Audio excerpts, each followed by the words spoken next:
नमस्कार. आजच्या व्हिडिओमध्ये तुमचं सर्वांचं स्वागत आहे. आजच्या व्हिडिओमध्ये आपण पाहणार आहोत असे दोन म्युच्युअल फंड ज्यांना काल सादर केलेल्या बजेटमुळे फायदा होणार आहे आणि येणाऱ्या काही वर्षात आपल्याला हे फंड जबरदस्त रिटर्न देऊ शकतील.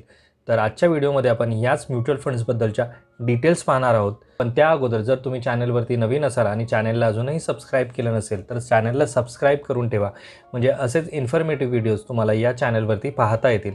तर चला व्हिडिओला स्टार्ट करूयात. काल भारताच्या अर्थमंत्री असलेल्या निर्मला सीतारामन यांनी संसदेमध्ये बजेट सादर केलं आणि बजेटमध्ये काय गोष्टी स्वस्त झाल्यात त्या पहा. कॅन्सरवरील औषधं, मोबाईल फोन चार्जरवरील जी स्टॅम्प ड्युटी लागत होती ती कमी झालेली आहे. 25 महत्त्वाच्या खनिजांवरती कोणत्याही प्रकारचं शुल्क लागणार नाही.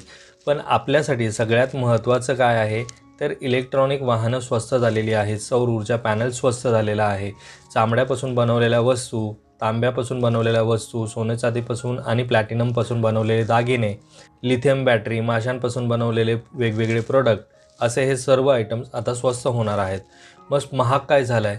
महाग झालं आहे प्लॅस्टिक आयटम्स. पेट्रोकेमिकल आणि अमोनियम नायट्रेटवरती आता स्टॅम्प ड्युटी वाढवलेली आहे. विमान प्रवास महाग झाला आहे. सिगारेट महाग झाली आहे. या गोष्टी महाग झाल्यात. हे सर्व मी तुम्हाला का सांगतो आहे, कारण की बजेटमध्ये इलेक्ट्रॉनिक वाहनं, सौर ऊर्जा पॅनल, लिथियम बॅटरी, चामड्यापासून बनवलेल्या वस्तू, तांब्यापासून बनवलेल्या वस्तू, मोबाईल फोन, या सर्व गोष्टी स्वस्त झालेल्या आहेत आणि त्याचा फायदा ग्राहकांना होणार आहे आणि ग्राहकांबरोबर इनडायरेक्टली त्याचा फायदा या वस्तू बनवणाऱ्या कंपन्यांना होणार आहे. या टाईपच्या कंपनीजमध्ये ज्या म्युच्युअल फंड्सने इन्व्हेस्ट केलेले आहेत त्या म्युच्युअल फंड्समधून आपल्याला जास्त रिटर्न्स मिळणार आहेत. तर आजच्या व्हिडिओमध्ये आपण तेच दोन म्युच्युअल फंड्स पाहणार आहोत ज्यांनी अशा टाईपच्या कंपन्यांमध्ये इन्व्हेस्ट केलेलं आहे. आजच्या व्हिडिओतील सर्वात पहिला फंड आहे निपॉन इंडिया कन्झम्पशन फंड, ज्याला या बजेटचा फायदा होणार आहे. आता ज्या डिटेल्स मी तुम्हाला सांगतो आहे त्या 30 जूनपर्यंतच्या आहेत. हा एक थीमॅटिक फंड आहे. थीमॅटिक फंड म्हणजे काय तर एखाद्या सेक्टरशी रिलेटेड फंड आहे आणि हा फंड आहे कन्झम्पशन रिलेटेड. हा फंड मार्केटमध्ये आला 30 सप्टेंबर 2004मध्ये, म्हणजे 20 वर्ष झालेले आहेत ह्या फंडला. आणि हा फंड मॅनेज कोण करतायत तर अमर, ज्यांना गेले 21 वर्षाचा एक्सपिरियन्स आहे फंड मॅनेज करण्याचा. या फंडची फंड व्हॅल्यू आहे 1063 करोड रुपये. म्हणजे एवढे पैसे या फंडमध्ये लोकांनी इन्व्हेस्ट केलेले आहेत. या फंडचा एक्सपिरियन्स रेशो आहे 2.23 आणि डायरेक्टचा आहे 1%. जर तुम्हाला रेग्युलरचा एक्सपेन्स रेशो जास्त वाटत असेल तर तुम्ही डायरेक्ट प्लॅनमधून सुद्धा यामध्ये इन्व्हेस्ट करू शकता. हाच फंड मी का निवडला त्याला एक कारण आहे. ते कारण म्हणजे याचा पोर्टफोलिओ. तुम्ही जर व्यवस्थित पाहिलं तर हा जो फंड आहे हा कन्झ्युमर रिलेटेड कंपनीजमध्ये जास्त इन्व्हेस्टमेंट करतो. कालच्या बजेटमध्ये ॲग्रिकल्चर आणि फूडवरती जास्त फोकस होता आणि त्यामध्ये यांनी सर्वात जास्त इन्व्हेस्टमेंट केलेली आहे. मॉर्को लिमिटेडमध्ये 2.59%, टाटा कन्झ्युमर प्रोडक्ट जे तुम्हाला माहितीच असेल 2.58%, इथेच त्यांची 6% इन्व्हेस्टमेंट आहे. ऑटोमोबाईल कंपनीजमध्ये सुद्धा त्यांची इन्व्हेस्टमेंट सर्वात जास्त आहे. महिंद्रा अँड महिंद्रा आहे, बजाज ऑटो आहे, Eicher motor, Tata Maruti Suzuki, TVS motor, या भारतातल्या टॉपच्या कंपनीजमध्ये त्यांची इन्व्हेस्टमेंट आहे. जर इलेक्ट्रॉनिक वाहनं स्वस्त होणार आहेत तर अशा टाईपच्या कंपन्यांना त्याचा सगळ्यात जास्त फायदा होणार आहे, कारण की महिंद्रा अँड महिंद्राने ऑलरेडी इलेक्ट्रॉनिक व्हेकल मार्केटमध्ये लॉन्च केलेली आहेत. बजाज ऑटो, TVS मोटर्स या टाईपच्या कंपन्यासुद्धा मार्केटमध्ये लवकरात लवकर इलेक्ट्रॉनिक वाहनं आणायला सुरुवात करतील. त्यानंतर बँक्समध्ये यांची इन्व्हेस्टमेंट आहे, पण ती 1%च आहे. युनायटेड स्पिरिट लिमिटेडमध्ये सुद्धा यांची इन्व्हेस्टमेंट आहे. सगळ्यात महत्त्वाचा पार्ट म्हणजे कन्झ्युमर ड्युरेबल. हॅवल्स इंडिया लिमिटेडमध्ये यांची 3.43% इन्व्हेस्टमेंट आहे. बर्जर पेंट्समध्ये, Kajaria ceramics, Somany ceramic, Voltas limited या कन्झ्युमर ड्युरेबल कंपनीजमध्ये इन्व्हेस्टमेंट आहे. FMGCमध्ये सुद्धा यांची इन्व्हेस्टमेंट आहे. हिंदुस्तान लिव्हर लिमिटेड ही कंपनी तर सगळ्यांनाच माहिती आहे आणि याच कंपनीमध्ये यांची इन्व्हेस्टमेंट सगळ्यात जास्त आहे 6.51%. ITC लिमिटेडमध्ये 5.60% इन्व्हेस्टमेंट यांची आहे. पर्सनल प्रोडक्टमध्ये सुद्धा यांची इन्व्हेस्टमेंट आहे. गोदरेज कन्झ्युमर, इमामी लिमिटेड्समध्ये इन्व्हेस्टमेंट आहे. रिटेलिंगमध्ये एव्हेन्यू सुपरमार्ट्समध्ये यांची इन्व्हेस्टमेंट आहे. एव्हेन्यू सुपरमार्ट म्हणजेच DMart. ट्रेंट लिमिटेडमध्ये इन्व्हेस्टमेंट आहे.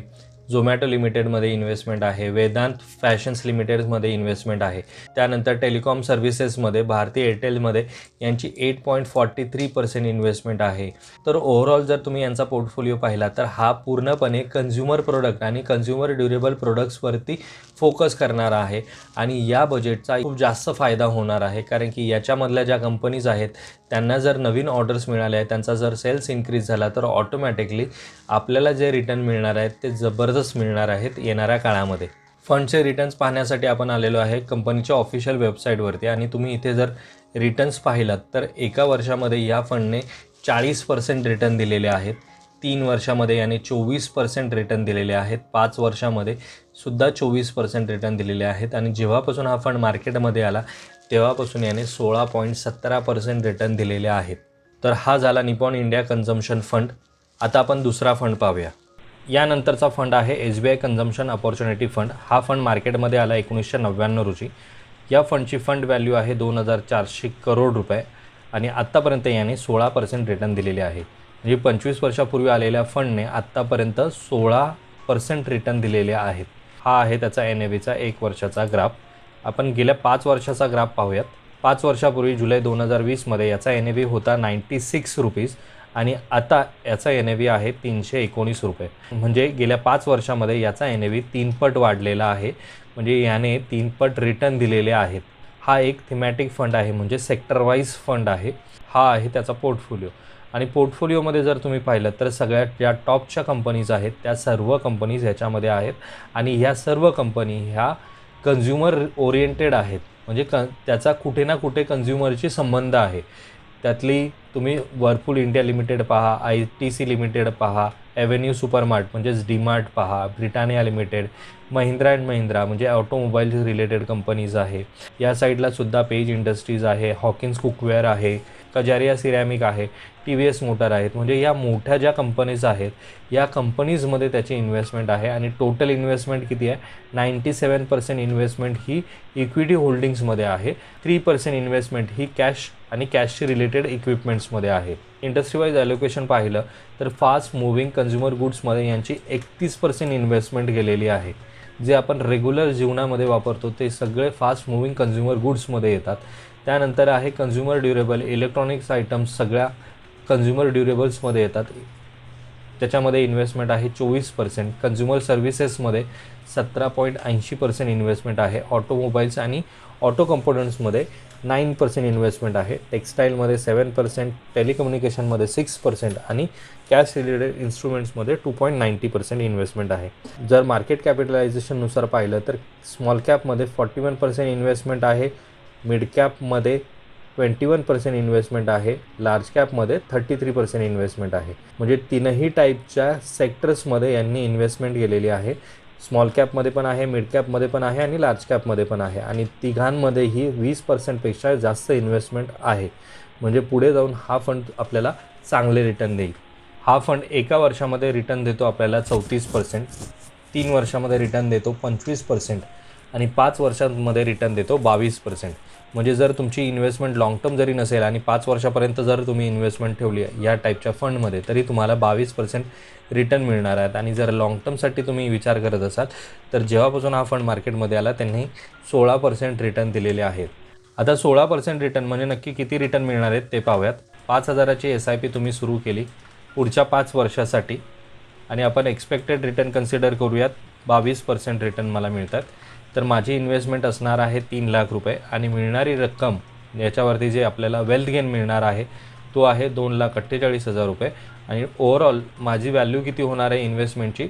5,48,000 रुपये. म्हणजे फक्त 5च वर्षामध्ये तुमची अमाऊंट जवळपास डबल होते आणि हीच इन्व्हेस्टमेंट पुढचे 20 वर्ष जर तुम्ही चालू ठेवली आणि मिळणारी जी रक्कम आहे ती 16%च्या आसपास तुम्हाला रिटर्न्स मिळतात आहेत, तर 12 लाखाची इन्व्हेस्टमेंट असणार आहे तुमची आणि यावरती मिळणार आहे टोटल 75 लाखाचा वेल्थ गेन. ओव्हरऑल व्हॅल्यू होणार आहे 87 लाख रुपये. आणि हीच इन्व्हेस्टमेंट जर 1999मध्ये जर तुम्ही केली असती आत्तापर्यंत, म्हणजे 25 वर्ष झाले आणि 25 वर्षात तुम्हाला मिळाले 16%च्या आसपास रिटर्न. इन्व्हेस्टेड व्हॅल्यू आहे तुमची 15 लाख रुपये, त्याच्यावरती वेल्थ गेन मिळाला 1,83,00,000 रुपये ओव्हरऑल व्हॅल्यू झाली 1,98,00,000 रुपये, म्हणजे 25 वर्षात जवळपास 2 करोड रुपये तुम्हाला मिळणार आहेत. फक्त इन्व्हेस्टमेंट किती आहे? 15 लाखाची. कालच्या बजेटमध्ये फायनान्स मिनिस्टरने ज्या काही गोष्टी सांगितल्या त्यावरनं कन्झ्युमर सेक्टरला फायदा होणार आहे आणि कन्झ्युमर सेक्टरला फायदा झाला तर त्याचा इनडायरेक्टली इफेक्ट आपल्या फंडवरती होणार आहे आणि आपल्यालासुद्धा चांगले रिटर्न येणाऱ्या काळामध्ये मिळू शकतात. तर आजच्या व्हिडिओमध्ये मी तुम्हाला बजेटनंतर कोणत्या 2 फंड्समध्ये आपल्याला चांगले रिटर्न येणाऱ्या काळामध्ये मिळू शकतात ते फंड सांगितले आहेत. तर आजचा व्हिडिओ जर तुम्हाला इन्फॉर्मेटिव्ह वाटत असेल तर व्हिडिओला लाईक करा. चॅनलवरती जर नवीन असेल तर चॅनलला सबस्क्राईब करा. हा व्हिडिओ अशा लोकांबरोबर शेअर करा ज्यांना इन्व्हेस्टमेंटमध्ये इंटरेस्ट आहे. लवकरच भेटूयात आपण अशाच एका इन्फॉर्मेटिव्ह व्हिडिओमध्ये. तोपर्यंत बाय बाय.